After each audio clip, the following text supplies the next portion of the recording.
مجھے پنکچر لگانے والے کا بیٹا کہہ رہے تھے تو مجھ سے برداشت نہیں ہوا. میں انہیں مارنے کے لیے آگے بڑھا. جب ایک دم مجھے ابا کی باتیں یاد آ گئیں اور میں مسکرانے لگا تو وہ حیران ہوئے کہ اسے کیا ہوا ہے. ہم نے تو اتنی باتیں سنائی اور یہ مسکرا رہا ہے. میں نے کہا کہ ہاں، میں سائیکل ٹھیک کرنے والے کا ہی بیٹا ہوں.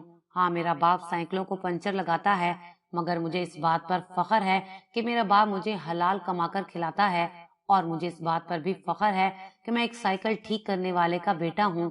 تب میرے استاد بھی کلاس میں آ گئے اور انہوں نے میری ساری باتیں سن لیں اور سب میرے لیے تالیاں بجا رہے تھے.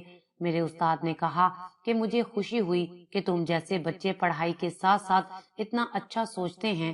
تمہارے ماں باپ یقیناً بہت اچھے ہوں گے، اور وہ لڑکے جو مجھے باتیں سناتے تھے، مجھے تنگ کرتے تھے، انہوں نے بھی مجھ سے معافی مانگی اور میں نے سب کو معاف کر دیا. میں گھر آیا اور میں بہت خوش تھا اور ابا کو سب کچھ بتانا چاہتا تھا، مگر وہ کہیں گئے ہوئے تھے. اور جب میں نے ابا کو آتے دیکھا تو بھاگ کر ان سے لپٹ گیا. ابا نے کہا کہ کیا ہوا ہے؟ آج تو میرا بیٹا بہت خوش ہے. تو میں نے ابا کو بتایا کہ آپ نے جو مجھے سکھایا میں نے اس پر عمل کیا اور اسکول میں سب ٹھیک ہو گیا. ابا نے مجھے گلے لگایا اور 5 روپے بھی دیے. تب ہمارے بچپن میں یہ 5 روپے بہت ہوا کرتے تھے. تب میں نے میٹرک کا امتحان دیا تھا اور رزلٹ کا انتظار کر رہا تھا. کچھ دنوں سے ابا کی طبیعت ٹھیک نہیں تھی. اماں ابا کی دوائی لینے انہیں دوسرے گاؤں لے گئی تھی، مگر واپسی پر ان کا ایکسیڈنٹ ہو گیا اور وہ کبھی واپس نہیں آئے. میں اس دنیا میں اکیلا رہ گیا تھا. مجھے کچھ سمجھ نہیں آ رہی تھی کہ میں اب کیا کروں گا، کیسے تنہا رہوں گا. میرے والدین مجھے اچانک کیسے چھوڑ گئے تھے. میں سارے گھر کو دیکھتا رہتا. اماں ابا کے بنا گھر گھر نہیں لگتا تھا. زندگی بے معنی بے مقصد لگنے لگی تھی. اماں ابا کے بنا رہنا سوچ بھی نہیں سکتا تھا میں. جی چاہتا تھا کہ خود کو بھی کچھ کر لوں اور ان کے پاس چلا جاؤں. زندگی کیوں اتنا امتحان لیتی ہے؟ کیوں ہمارے پیارے ایسے چلے جاتے ہیں؟ اب میں کیا کروں گا؟ اب میرا کوئی نہیں جس کے کندھے پر سر رکھ کر میں رو سکوں. اس دن تیز آندھی آئی اور میں ڈر کر کمرے میں چھپا بیٹھا رہا، بچوں کی طرح روتا رہا. ماں باپ کے بغیر زندگی کچھ بھی نہیں ہوتی. یہ بات ان کے جانے کے بعد پتہ چلتی ہے. محلے والے 1 ماہ تک میرا خیال رکھتے رہے، پھر سب نے ہاتھ اٹھا لیے. ایک دن محلے کے کچھ بزرگ آئے. انہوں نے کہا کہ اس طرح نہ بیٹھو، تمہارے اس طرح رونے سے جانے والے تو واپس نہیں آ سکتے. ہماری مانو تو تم اپنی پڑھائی شروع کرو اور آگے بڑھو. میں اب مزدوری کرتا اور شام کو پڑھتا. وہ جیسے تیسے کر کے پرائیویٹ FA کر لیا اور جو کچھ جمع پونجی تھی سب اپنی پڑھائی پر لگا دی. اب اس محلے میں دل نہیں لگتا تھا. میں وہاں سے نکل جانا چاہتا تھا. دل بہت بیزار ہو گیا تھا. میرے ابا کے ایک دوست تھے جو دوسرے گاؤں میں رہتے تھے. انہوں نے کہا کہ اگر تم یہاں نہیں رہنا چاہتے ہو تو گھر بیچ کر میرے ساتھ چلو. کب تک یوں اکیلے رہو گے؟ میں ان کو انکار نہیں کر سکا اور اپنے ایک کمرے کا گھر بیچ کر ان کے ساتھ چلا گیا اور ان کے ساتھ ہی رہنے لگا. ابا کے دوست ایک اچھے انسان تھے. وہ نہ ہوتے تو میں کیا کرتا، کہاں جاتا؟ اللہ نے ابا کے دوست کو میرے لیے وسیلہ بنایا. ابا کے دوست کا نام رحیم انکل تھا. وہ ایک اسکول ٹیچر تھے، بہت اچھے انسان تھے. غریب بچوں کو مفت تعلیم دیا کرتے تھے. ان کا گھر بھی اچھا تھا. مجھے ان کے ساتھ رہتے کافی دن ہو گئے تھے. میں ابھی تک اپنے والدین کی موت کے صدمے میں تھا. کچھ کرنے کو، کہیں آنے جانے کو دل ہی نہیں چاہتا تھا. رشتے دار تو شروع ہی سے ہم سے دور تھے. ہماری غریبی کی وجہ سے ابا کے سکے بھائی ابا کو کبھی ملنے یا حال چال پوچھنے تک نہیں آتے تھے.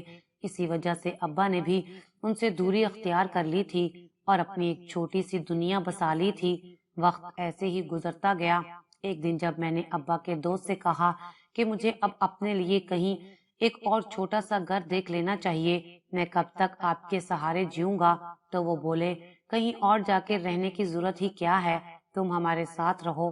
انہوں نے مجھے اپنے گھر کے فرد کی طرح سمجھایا. کبھی کچھ نہیں پوچھا، بیٹے کہاں ہو یا پھر کوئی کام کیوں نہیں کرتے. انکل رحیم کی بیٹی تھی اقرا. میں نے جب اسے دیکھا تھا بس اسی کے بارے میں سوچنے لگا تھا. وہ روز مجھے کھانا دینے آتی تھی.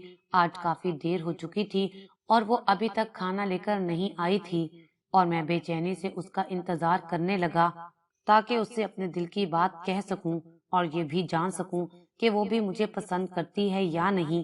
ایک دن انکل رحیم کی بیٹی کھانا دینے کے لیے آئی۔ میں اپنی ہی سوچوں میں گم تھا جب اس نے کہا کہ کھانا کھا لیجئے۔ میں نے اس کی طرف بنا دیکھے ہی کہہ دیا کہ مجھے بھوک نہیں ہے، آپ کھانا واپس لے جائیں۔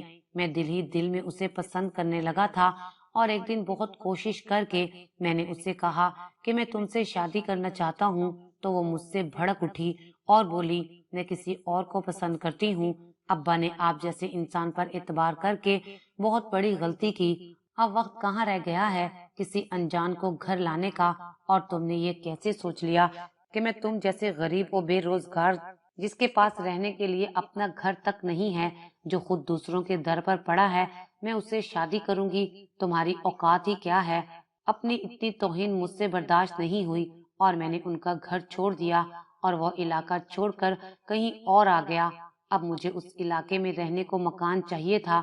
جب ایک دکاندار سے پتا چلا کہ اس محلے میں ایک بیوہ عورت اور اس کی بیٹی رہتے ہیں، ان کے پاس ایک مکان ہے جو کرائے پر دینا چاہتی ہیں، میں وہاں چلا گیا۔ جو اپنا گھر بیچا تھا، اس کے تھوڑے بہت پیسے بچے تھے، وہ ان کو ایڈوانس دیے اور رہنے لگا۔ روز گھر سے نکل جاتا اور کام تلاش کرتا، مگر کہیں کوئی کام نہیں ملتا تھا۔ ایک دن کسی نے بتایا کہ ایک دکان پہ لڑکے کی ضرورت ہے، مگر جب نصیب میں ہی دھکے ہوں تو انسان کیا کر سکتا ہے۔ میں وہاں پہنچا تو انہوں نے مجھ سے پہلے ہی کسی اور کو رکھ لیا تھا، اور میں مایوس واپس لوٹ آیا تھا۔ اب تو بھوک کی وجہ سے طبیعت بھی خراب رہنے لگی تھی۔ جیسے ہی سیڑھیاں چڑھنے لگا، اسی وقت میرا سر چکرایا اور میں گر گیا۔ جب ہوش آیا تو ایک کمرے میں بستر پر پڑا تھا جہاں رہتا تھا۔ اس گھر کی مالکن کہنے لگی کہ بیٹا کیا ہوا تھا، تم گر گئے، کہیں نشہ تو شروع نہیں کر دیا؟ میں نے کہا کہ ماں جی ایسی بات نہیں ہے، بس 2 دن سے کچھ کھایا نہیں تھا اور نہ ہی کوئی کام مل رہا ہے، بس اسی وجہ سے چکر آ گئے۔ انہوں نے یہ بات سنی تو میرے لیے کھانا لینے چلی گئیں۔ میں بہت شرمندہ تھا کہ کیسے کسی پر بوجھ بن گیا ہوں۔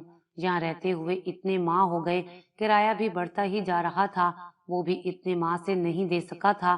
پتہ نہیں شاید میری قسمت میں ابھی تک ٹھوکریں کھانا ہی لکھا تھا۔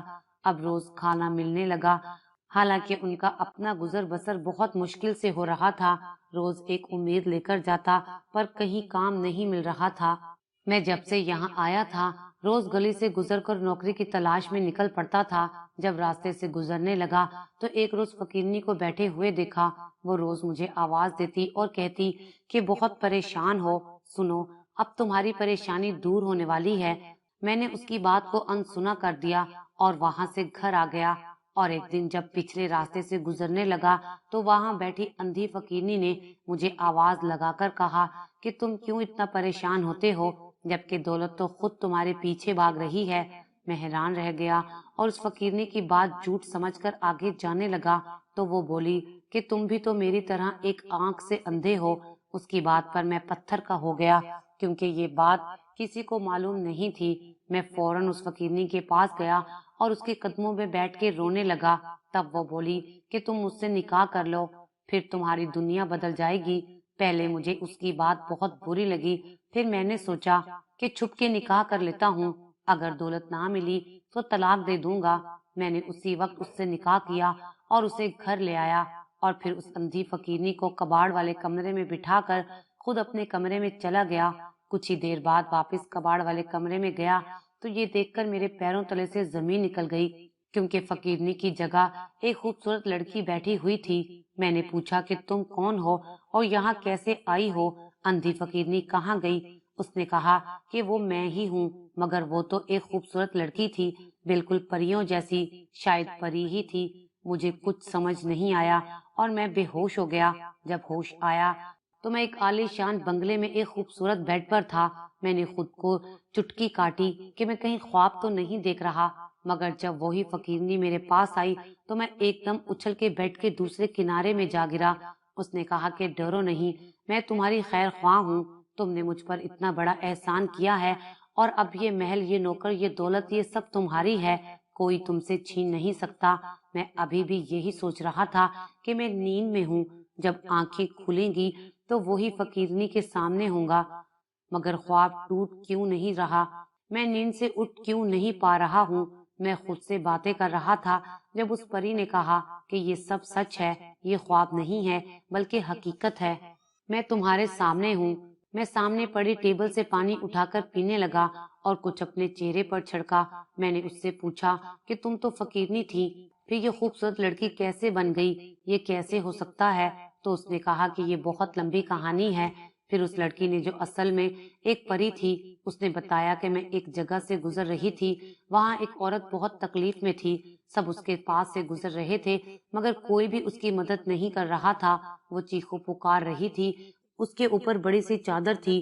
میں نے جیسے ہی جا کر اس کی مدد کی تو اس نے مجھے دھکا دے دیا اور میں گہری کھائی میں گر گئی۔ وہ کوئی عورت نہیں بلکہ ایک آدمی تھا جو عورت کا روپ لیے ہوئے تھا۔ وہ ایک جادوگر تھا جس نے پہلے بھی مجھ پر کئی بار جادو سے وار کیے۔ مجھے سمجھ آ گئی تھی کہ لوگ اس کی مدد کیوں نہیں کر رہے تھے، کیونکہ وہ میرے علاوہ کسی کو نظر نہیں آ رہا تھا۔ میرے بابا نے کئی بار سمجھایا تھا کہ سنبھل کے رہنا، انسانوں کے درمیان انسان بن کر رہنا اتنا آسان نہیں ہوتا۔ اس نے وہی چادر مجھ پر ڈال دی اور میں قید ہو گئی۔ میں بری طرح پھنس چکی تھی۔ وہ چاہتا تھا کہ میں اس سے شادی کروں، کیونکہ وہ مجھ سے شادی ہوتے ہی وہ ایک طاقتور جادوگر بن سکتا تھا۔ پھر اس نے مجھے قید کر کے مجھ سے غلط کام کروانے چاہے، مگر میں وہ کام کرنے سے انکار کرتی رہی تو وہ اپنے جادو سے مجھے مزید تکلیف دیتا رہا اور مجھے مجبوراً اس کی بات ماننی پڑی۔ پھر ایک دن اس نے مجھے کہا کہ وہ دنیا کا طاقتور جادوگر بننا چاہتا ہے اور اسے چاند کی پہلی تاریخ کو پیدا ہونے والا بچہ چاہیے، مگر میں نے ایسا کرنے سے انکار کر دیا اور اس نے مجھے جلانا شروع کر دیا۔ اس جادوگر کی طاقت اس کے لمبے بالوں میں تھی، اگر اس کو کاٹ دیا جاتا تو وہ ہمیشہ کے لیے مر سکتا تھا۔ مجھ سے مزید تکلیف برداشت نہیں ہو رہی تھی۔ میں نے اسے کہا کہ ٹھیک ہے، میں ایسا کروں گی، مگر میری ایک شرط ہے، وہ یہ کہ اندر موجود تہہ خانے کو میں دیکھنا چاہتی ہوں، پھر یہ کام کروں گی۔ اس نے کہا کہ ٹھیک ہے اور مجھے پرانے کنویں کے اندر لے کر آیا۔ تب میرا شک یقین میں بدل گیا، کیونکہ وہاں پہلے سے بہت سے بچے موجود تھے۔ مجھ سے ان کا رونا نہیں دیکھا جا رہا تھا اور میں کسی کی مدد کے انتظار میں تھی تاکہ جادوگر جن کے بال کاٹ سکوں۔ میں نے اس سے کہا کہ بچوں کو آزاد کر دو۔ اس نے کہا کہ میں ایک شرط پر تمہاری بات مانوں گا، اگر ایک شرط تم میری مانو، تم وہی کرو جو میں چاہتا ہوں اور مجھ سے شادی کر لو، میں تمہیں آزادی بھی دوں گا اور تمہیں تمہاری سلطنت میں واپس بھی جانے دوں گا۔ میں جانتی تھی کہ وہ مجھ پر وار کر رہا ہے تاکہ میں ہمیشہ کے لیے اس کے قابو میں آ جاؤں، اور اس کے قابو میں آنے سے وہ انسانوں کے ساتھ بہت کچھ غلط کر سکتا تھا۔ میں سوچ میں پڑ گئی۔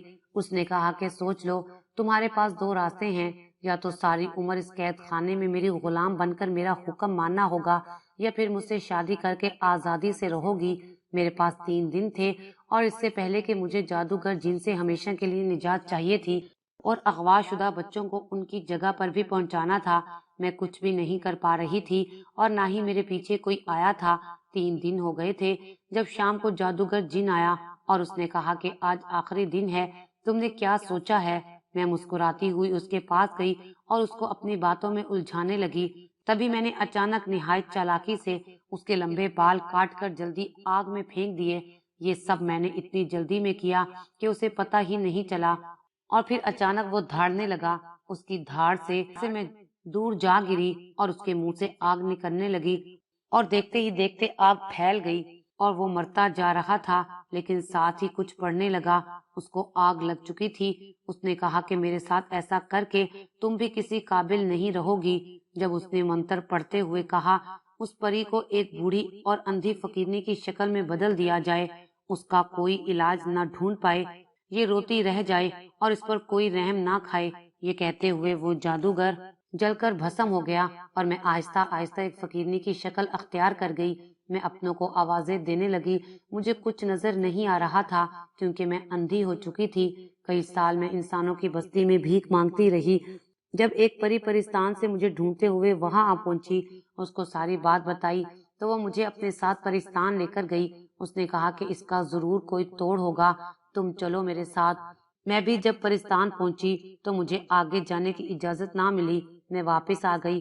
پھر ایک دن مجھے ایک پری دوست نے آ کر کہا کہ تمہارا علاج ایک طریقے سے ہو سکتا ہے، وہ یہ کہ تم انسانی دنیا میں جا کر رہو، وہاں ایک ایسے آدمی سے شادی کرو